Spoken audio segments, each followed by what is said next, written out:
അവരാണ് ഏറ്റവും നല്ലവരായ മനുഷ്യരെന്നാണ് ഞാൻ മനസ്സിലാക്കുന്നത്. ഞാനാണ് കേമൻ, നീയാണ് കേമൻ എന്ന് പറഞ്ഞ് നടക്കണ കാലാണ് ഇപ്പൊ. അമിതമായ ശരീര വെയിറ്റ് കുറയ്ക്കാൻ പറ്റും. ഭക്ഷണം കൊണ്ട് മാത്രം ഒരിക്കലും നോയമ്പ് പൂർണ്ണമാവൂല കേട്ടോ.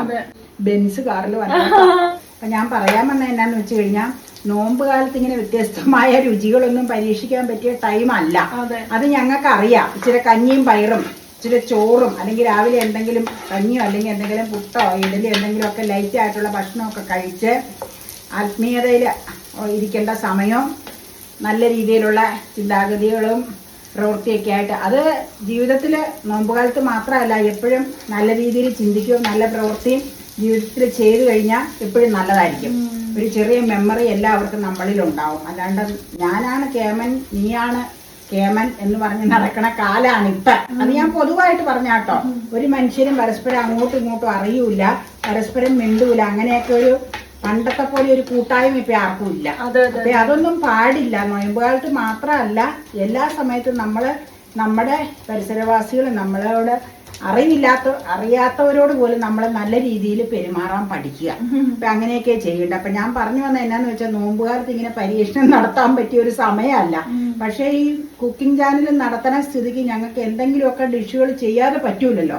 ഡെയിലി തന്നെ വീഡിയോ ഇടുന്നുണ്ട്. അപ്പൊ അതിന്റെ ഭാഗമായിട്ടാണ് ഞങ്ങൾ ഓരോ വീഡിയോ ചെയ്യണത് കേട്ടോ. കാരണം നമ്മുടെ വീഡിയോസ് കാണുന്നവര് നോമ്പിലല്ലാത്തവരും കാണുന്നുണ്ടല്ലോ. ഒന്ന്.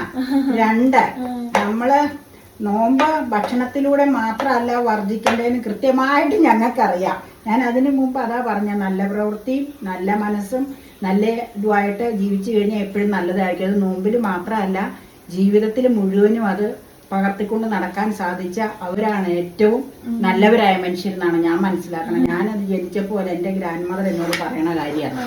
അപ്പൊ ഞാനത് അങ്ങനെ നമുക്ക് പൂർണ്ണമായിട്ട് പെർഫെക്റ്റ് ആയിട്ട് ആർക്കും ജീവിക്കാൻ പറ്റൂല.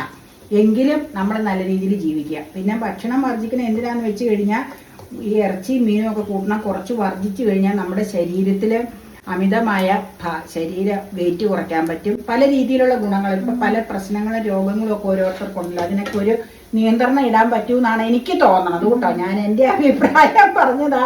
അത് ഇതിന് എന്തെങ്കിലും വ്യത്യസ്തത ഉണ്ടെങ്കിൽ നിങ്ങൾ അതുമായിട്ട് ഇത് ചെയ്യുക. ഓരോരുത്തർക്കും ഓരോ രീതിയല്ല. അപ്പൊ ഭക്ഷണം കൊണ്ട് മാത്രം ഒരിക്കലും നോയമ്പ് പൂർണ്ണമാവൂല കേട്ടോ.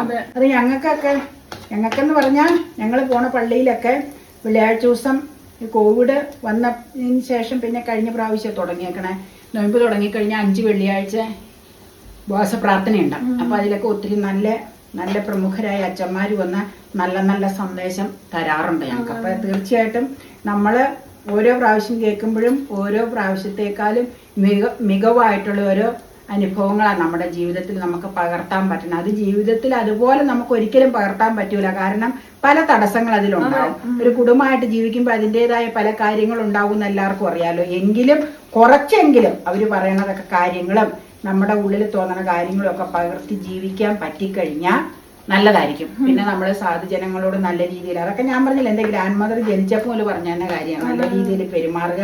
അമ്മ എപ്പോഴും പറയും, അമ്മ എനിക്ക് ഇഷ്ടമല്ല അമ്മ അങ്ങനെ എന്നാന്നറിയാമോ, അമ്മ പറഞ്ഞാൽ എപ്പോഴും എനിക്കിങ്ങനെ ഈ ചെരുപ്പ് മാറണതും ഇങ്ങനെയൊക്കെ എനിക്ക് വലിയ ഇഷ്ടമാണ്. സ്കൂളിൽ പഠിക്കുമ്പോഴേ ഞാനതിനെന്താന്നറിയാമോ, ഞാൻ പോണത് പിറവത്തിന് ഒറ്റ ബസ്സുണ്ട്.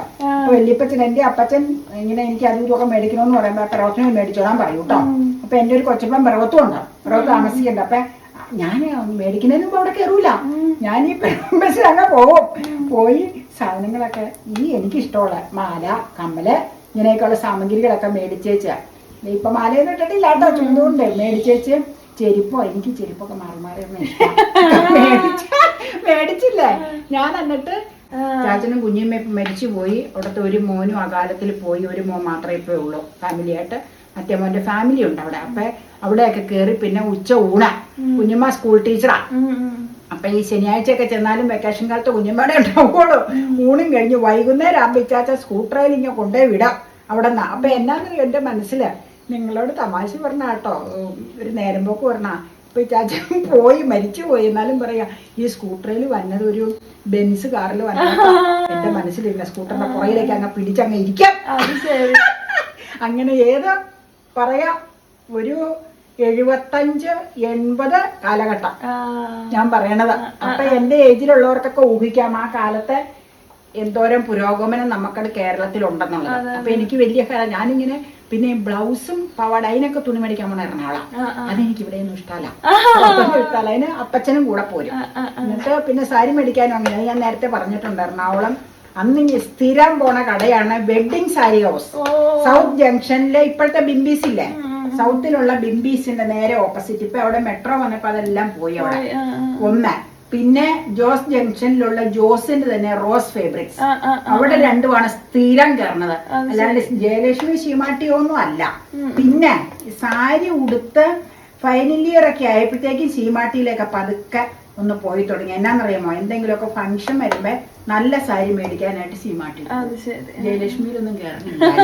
പിന്നെ ഈ അല്ലാത്ത എല്ലാ ഇതിനും റോസ് ഫാബ്രിക്സിൽ നിന്നാ കോട്ട സാരി മേടിക്കണം. ഇഷ്ടം പോലെ ഉണ്ട്, ഹാങ് ചെയ്ത് ഇങ്ങനെ ഇട്ടേക്കുക. ഇപ്പൊ റോസ് ഫാബ്രിക്സ് ഇല്ല, സൗത്തിലില്ല. സൗത്തില് അവരുടെ തന്നെ ഇപ്പൊ ജോസിന്റെ തന്നെ ഡ്രൈവേഴ്സ് സെന്റർ ഉള്ളൂ എന്ന് എനിക്ക് തോന്നുന്നു. താഴെയാണ് ഈ ഹോം അപ്ലയൻസസ്. അപ്പൊ ഞാൻ വെറുതെ ഒരു തമാശ പറഞ്ഞ ഇങ്ങനെ അല്ല, അന്നത്തെ കാലഘട്ടം അതായിരുന്നു. ഇങ്ങനെയൊക്കെയാണ് പറയുക. അപ്പൊ നമ്മള് എല്ലാ രീതിയിലും നമ്മുടെ ജീവിത രീതികൾ നമ്മൾ ക്രമീകരിച്ചേ പറ്റുള്ളൂ. എങ്കിൽ തന്നെയും പല വിധത്തിലുള്ള അപകടങ്ങളും അകാലത്തിലുള്ള മരണവും പലതരത്തിലുള്ള രോഗങ്ങളും ഇന്ന് കാണുന്നവർ നാളെ ഇല്ലാത്ത ഒരു രീതിയിലേക്ക് പോവുക. അപ്പൊ നമ്മൾ ജീവിക്കുന്ന കാലം ശരിക്കും എല്ലാവരുമായിട്ട് സന്തോഷമായിട്ട് പോണത് എപ്പോഴും നല്ലതല്ലേ. ഞാനിപ്പോ ഇതൊരു അനുഭവങ്ങൾ പറയണതാട്ടോ, അല്ലാണ്ട് ഞാനൊരു ഇതായിട്ട് പ്രസംഗിക്കുന്നതൊന്നുമല്ല. നമ്മൾ ശരിക്കും അങ്ങനെ ജീവിച്ച് എപ്പോഴും നല്ലതായിരിക്കും. അത് നമ്മളെ അറിയാവുന്ന എല്ലാ വ്യക്തികൾക്കും അതിനെപ്പറ്റി അറിയാൻ പറ്റും. അപ്പൊ ഞാനിങ്ങനെ ഓരോ കാര്യങ്ങൾ പറഞ്ഞതാ. അപ്പൊ നമുക്ക് ഇനി ടൊമാറ്റോ ഇടാറായി.